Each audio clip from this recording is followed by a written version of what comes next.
Thanks, George. And a lot of roads in San Francisco will be closed down for New Year's Eve celebrations. KRON 4's Jonathan Bloom has a look at what you can expect. Jonathan? Yeah, well, Catherine, 15 minutes of fireworks is going to take hours and hours of preparation by the people who want to see them. And right here is going to be New Year's Central, right here along the Embarcadero. Now, an interesting fact, talking to police as we go in closer on our Google Earth map, is that none of the road closures that are going to happen tomorrow night will be planned. It looks like we just flew through a building there. Let's not try this at home.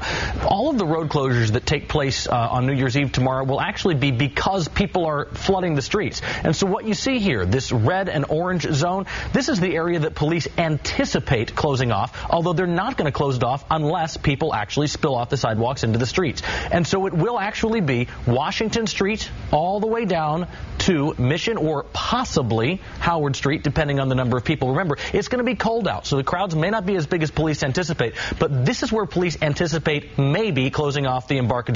There could be other streets closed off, too. This is just what they know from past years. In this case, drivers will turn left onto Howard Street and try to find another route north as opposed to taking the Embarcadero because it will more than likely be flooded with people. If you are heading southbound from Fisherman's Wharf, the official detour, police told us, will probably be having you turn off at Washington Street, take a right there, and find another way to head south. But from personal experience, one cop we talked to said you might not want to go that far south on the Embarcadero. You're probably going to hit bumper-to-bumper traffic. Instead, you're probably going to want to turn off on Battery Street if you're heading south from the wharf and use that as a way to get into the southern reaches of the city. Once again, none of these road closures planned, all of them just anticipated based on experience from past years. Jonathan Bloom, KRON 4 News.